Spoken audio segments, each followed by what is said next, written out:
রাজনীতিতে এখন যে ধরনের তর্কগুলো হচ্ছে, বিতর্কগুলো হচ্ছে, অনেকগুলা তর্ক বিতর্ক আছে খুবই সিলি টাইপের। মানে খুবই ছোটখাটো বিষয়। বাট সোশ্যাল মিডিয়া প্ল্যাটফর্মে এগুলো নিয়ে মানুষ মজা নিচ্ছে। যে দেখলা কার থেকে, আমার থেকে, শিখলা কার থেকে, আমার থেকে, তুমি কই থেকে পাইছো, তোমার তো কোনো আইডিয়া নাই। এরকম নানান জিনিস নিয়ে, ছোট ছোট জিনিস নিয়ে আমরা মাঠে বা সোশ্যাল মিডিয়াতে তর্ক বিতর্কে লিপ্ত হয়েছি।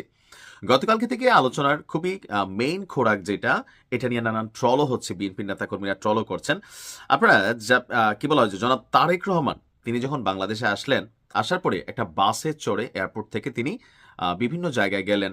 তারপর হচ্ছে এখন এই যে নির্বাচনী সমাবেশগুলো চলছে সারা বাংলাদেশের বিভিন্ন জায়গায়, তো এই বাসটা তিনি ব্যবহার করছেন। বাসটা বড় একটা বাস। এখানে তিনি সহ দলের অনেক গুরুত্বপূর্ণ নেতাকর্মীরা থাকেন এবং কি বলা হয়ে থাকে এটা একটা বুলেট প্রুফ বাস, নিরাপত্তা বা সার্বিক সিস্টেমের জন্য এই বাসটা ব্যবহার করছেন। তো এরপর এরকম বাস আসলে আমরা অতীতে দেখি নাই। এখন গতকালকে জামাত ইসলাম মিরপুর ১০ নির্বাচনী এলাকা থেকে মাল্টিমিডিয়া নির্বাচনী বাসের উদ্বোধনের মাধ্যমে কর্মসূচির ঘোষণা করেন দলটির আমির ডাক্তার শফিক ভাই। তো সেম টু সেম, জাস্ট হচ্ছে বিএনপিটার একটা কালার লোগো বা তাদের যে প্রতীক স্লোগান সেটা বাসের মধ্যে কানেক্টেড ছিল, আর জামাতেরটা জামাতের মতন করে কালারগত একটু ভিন্নতা আছে। এখন এই বাসটা উদ্বোধন করার পর বিএনপির নেতাকর্মীরা বোঝানোর চেষ্টা করতেছে, দেখো আমাদেরকে দেখে দেখে ডাক্তার শফিক সাহেব অথবা জামাত ইসলাম কপি পেস্ট করতেছে।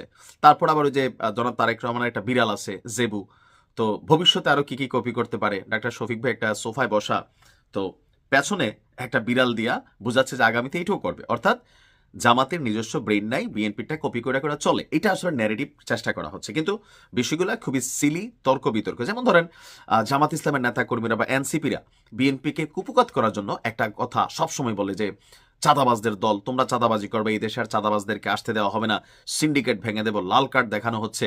এখন বিএনপি যেহেতু দীর্ঘদিন ক্ষমতায় ছিল, দুর্নীতির অভিযোগও আছে, তো সেই জায়গা থেকে তারা এই ধরনের বক্তব্যগুলোর মুখোমুখি হচ্ছে। এখন উল্টা দেখেন বিএনপি নেতাকর্মীরা আবার এনসিপি নেতাদেরকে যেখানে দেখে এই বন্যার টাকা কই, বন্যা, হ্যাঁ বন্যার টাকারই ভাই ৫০০ টাকা দিছিলাম, হিসাব খুঁজে পাচ্ছি না।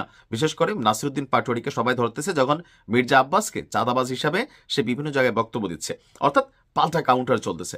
আবার জামাতকে নিয়ে বারবার যেটা বোঝানোর চেষ্টা করা হচ্ছে ১৯৭১ রাজাকার, যে রাজাকার ইস্যুতে শেখ হাসিনা সরকারের একটা মেটিকুলাস পতনই হয়ে গেল। অর্থাৎ এখানে নির্বাচনের মাঠে একদল আরেক দলকে ছোট করার জন্য, বক্তব্য দেওয়ার জন্য নানান ধরনের, কখনো আছে যে মাত্রা ছাড়িয়ে যাচ্ছে, আবার কখনো হচ্ছে মাত্রার মধ্য থেকে সিলি বক্তব্য দিচ্ছে। তবে বাস নিয়ে যখন সোশ্যাল মিডিয়া প্ল্যাটফর্মে একটা সমালোচনা শুরু হইল, তো তিনি আবার ডক্টর শফিক সাহেব তিনি আবার একটা ভিন্ন বক্তব্য দিয়েছেন এই বাসটা নিয়ে, যে এই বাসটার আসল উদ্দেশ্য কি।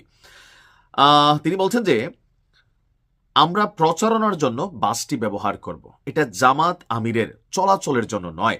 তবে উদ্বোধনের সময় তিনি বাসটির মধ্যে ছিলেন, কিন্তু কোনো পরবর্তী প্রোগ্রামে এই বাসে চড়ে জামাত আমির তিনি আসলে প্রোগ্রামে যাবেন না, এটা হচ্ছে প্রচারণার জন্য। অর্থাৎ এখানে জামাতের বিভিন্ন নেতাকর্মীরা থাকবেন, সারা বাংলাদেশে হয়তো বাসটির মুভমেন্ট থাকবে, কিন্তু জামাত আমির নিজে এই বাসটা চড়বেন না, যেমন তারেক রহমান নিজে চড়েন।